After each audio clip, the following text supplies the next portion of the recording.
Terima kasih kepada Dr. Indra.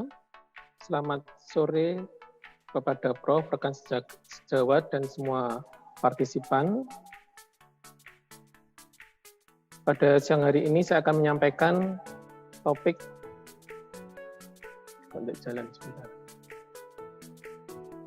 topik mengenai interpretasi hasil pemantapan mutu eksternal urinalysis.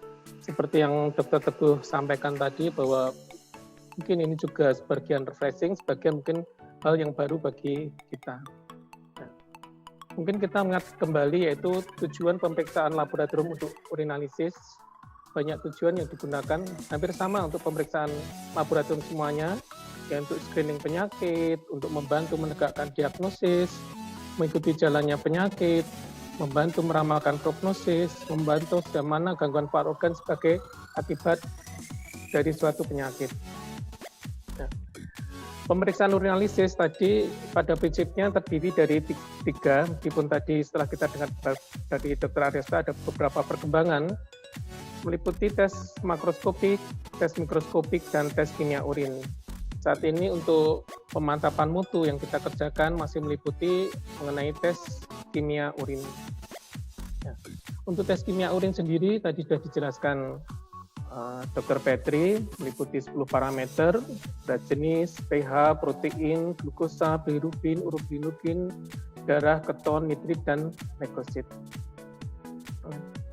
Mungkin untuk pemantapan mutu eksternal ini, kita tahu bahwa tujuan dari tahapan dari pemeriksaan urinalisis meliputi tahapan pra-analitik, analitik, dan pasca-analitik.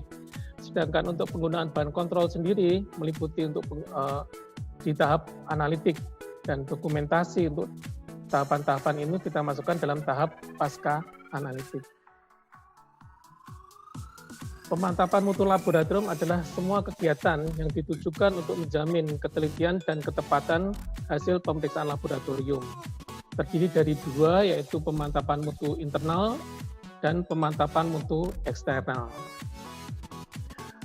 Seperti kita ketahui bahwa pemantapan mutu internal adalah kegiatan atau pengawasan yang dilakukan oleh masing-masing laboratorium secara terus-menerus. Tujuannya untuk menjaga presisi dan akurasi hasil pemeriksaan. Untuk mengendalikan hasil laboratorium tiap hari, menjamin presisi dan akurasi hasil pemeriksaan, dan untuk mengetahui penyimpangan dan segera memperbaikinya. Jadi dalam harian yang kita kerjakan. Mungkin ini tidak asing bagi kita, bagaimana kita melakukan evaluasi terhadap pemantapan mutu internal urinalisis.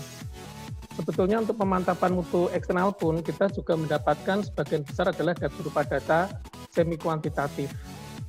Kalau kita evaluasi, banyak sebetulnya reagen kontrol itu yang mempunyai interval yang cukup luas. Nah, salah satu dari tujuan pemantapan mutu eksternal adalah kita mencari harmonisasi antar pemeriksaan bahan kontrol tersebut. Untuk pemantapan mutu eksternal adalah suatu sistem untuk mengevaluasi kinerja laboratorium melalui badan atau fasilitas eksternal. Ada beberapa macam. Yang pertama yaitu mengenai proficiency testing atau yang kita kerjakan oleh INAICAS ini. Kemudian yang kedua, rechecking atau uji banding antar laboratorium. Untuk kalau kita mengevaluasi, sebetulnya pangkat tertingginya adalah melakukan proficiency testing atau kita melakukan uji proficiency. Sedangkan kalau misalnya ternyata dari organisasi atau fasilitas eksternal itu tidak ada uji tersebut, baru kita lakukan uji banding antar laboratorium. Jadi kita melakukan pemeriksaan, kemudian kita mengirim bahan tersebut ke laboratorium lain yang tentu saja mempunyai persyaratan-persyaratan tertentu antar laboratorium atau laboratorium yang kita bandingkan tersebut. Adapun tujuan PME yaitu yang pertama melengkapi pemantapan mutu intralaboratorium. Ini saya pikir dulu ya, tapi sekarang sudah merupakan suatu kewajiban. Jadi bahwa prinsipnya bahwa laboratorium harus mengikuti pemantapan mutu eksternal. Kemudian yang kedua, memperbaiki koefisien variasi antar laboratorium. Kemudian harmonisasi Jadi tadi yang seperti tadi Dr. Arista sampaikan bahwa ternyata di masing-masing reagen itu mempunyai nilai yang berbeda, positif 1, positif 2. Jadi di INAICAS ini kita mengelompokkan sehingga masing-masing reagen itu bisa mempunyai kita mengetahui harmonisasinya. Kemudian yang ketiga meningkatkan akurasi, terutama kalau misalnya bahan kontrol itu berupa hasil yang sudah pasti atau hasil yang sudah assay ya, atau sudah diketahui. Tentu saja tujuan akhirnya adalah meningkatkan kepercayaan dan pelayanan kepada pasien. Nah, manfaatnya adalah kita bisa membandingkan performan dan hasil dari tes yang dilakukan di laboratorium peserta lain. Kemudian memberikan informasi dini karena problem sistematik atau sistemik ya, terkait dengan reagen atau operasional. Memberikan informasi kualitas pengujian secara objektif dan juga indikasi perlu perbaikan atau tidak, dan selanjutnya perlu pelatihan atau tidak. Untuk PME INAICAS sendiri, saat ini yang kita kerjakan adalah baru tahap untuk pemeriksaan kimia. Meskipun kita ketahui bahwa perkembangan dari pemeriksaan urin sendiri semakin lama semakin banyak ya, dari pemeriksaan makroskopisnya, kemudian pemeriksaan mikroskopik yang sudah menggunakan imaging, kemudian pemeriksaan-pemeriksaan khusus lainnya. Mungkin ke depannya juga kita harus pikirkan juga, atau kita juga memasukkan untuk ke depannya, sebetulnya untuk pemantapan mutu yang lainnya itu bagaimana. Tapi memang saat ini yang kita kerjakan untuk INAICAS ini baru pemantapan untuk pemeriksaan kimia. Ya. Bahan kontrol urin yang kita pakai adalah bahan cair. Kenapa kita pilih bahan cair saat ini? Karena memang bebas dari kesalahan untuk rekonstitusi atau pengencerannya. Sehingga kita sudah mengurangi satu tahap kemungkinan perbedaan hasil akibat dari pengenceran tersebut. Untuk yang bahan lyophilase, yaitu di sini meskipun lebih stabil, tetapi risiko terjadinya kesalahan dalam pengenceran itu juga lebih besar.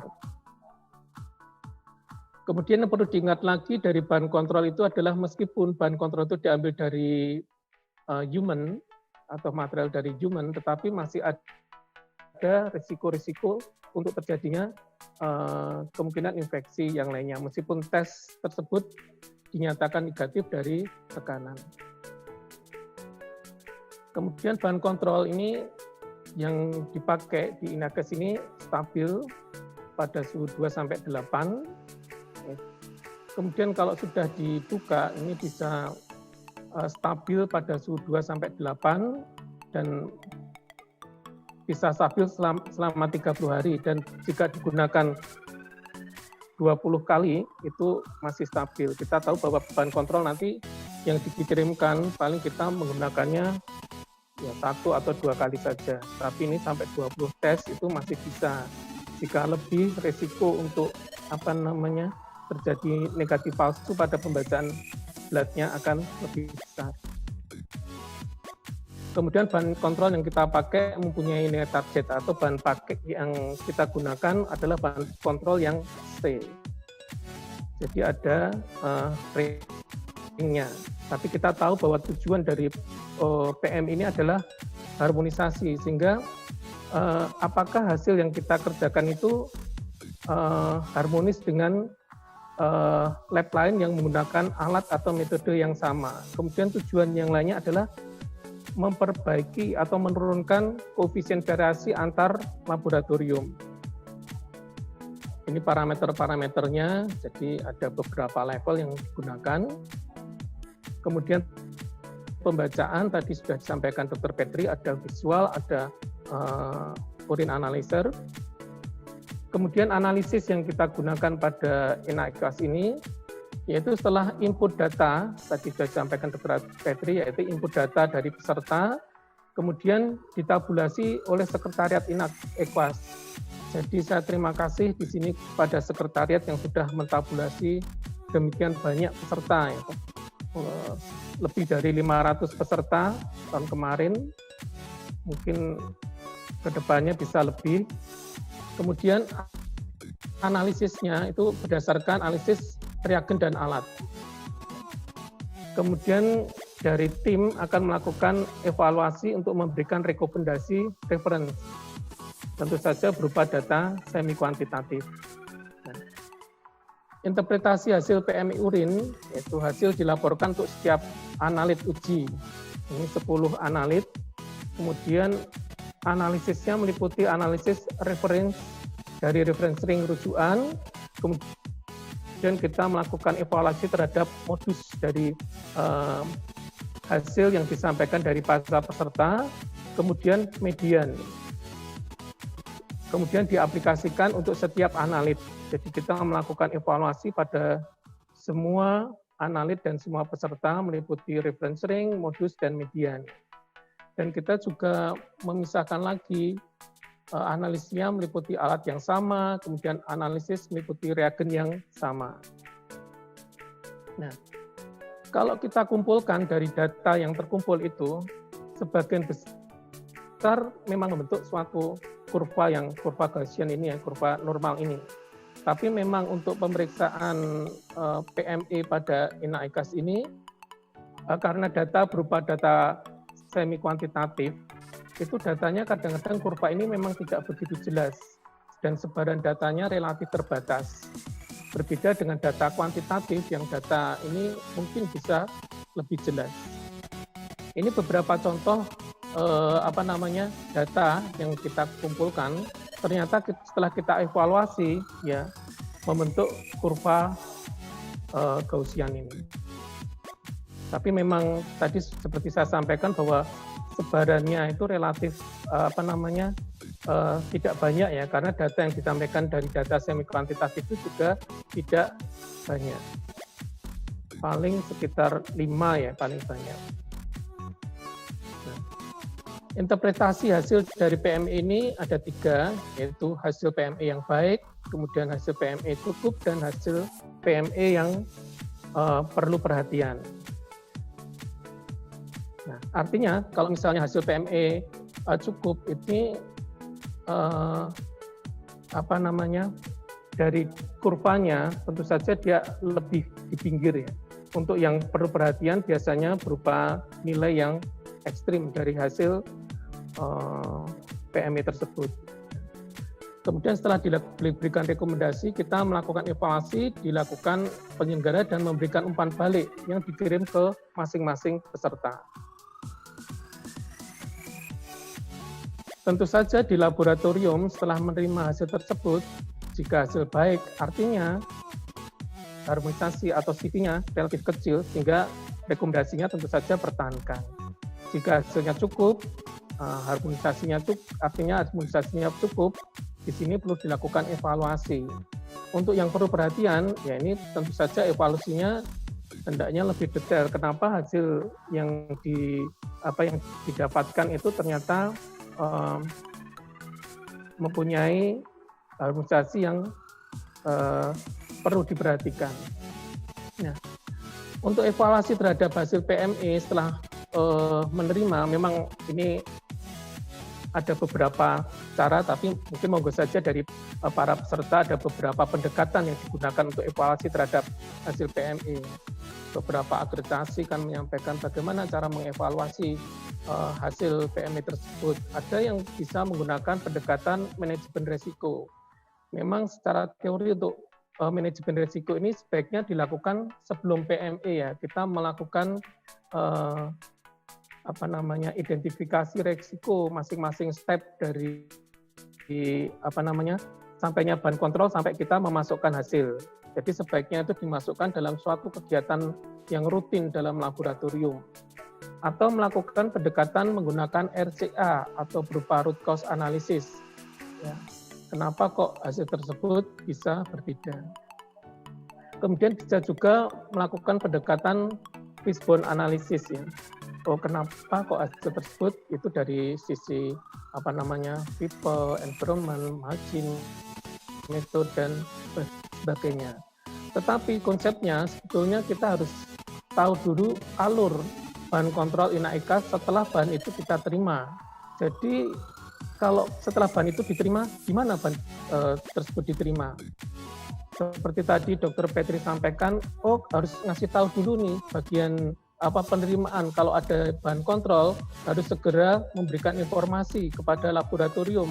Nah, memang itu sebaiknya dilakukan supaya nanti bahan kontrol itu tidak terlalu lama di penerimaan. Ini terutama rantai itu akan menjadi panjang kalau misalnya rantai itu di rumah sakit ya. Mungkin kalau di lab klinik swasta karena sudah satu tempat mungkin bisa lebih rantainya bisa lebih pendek.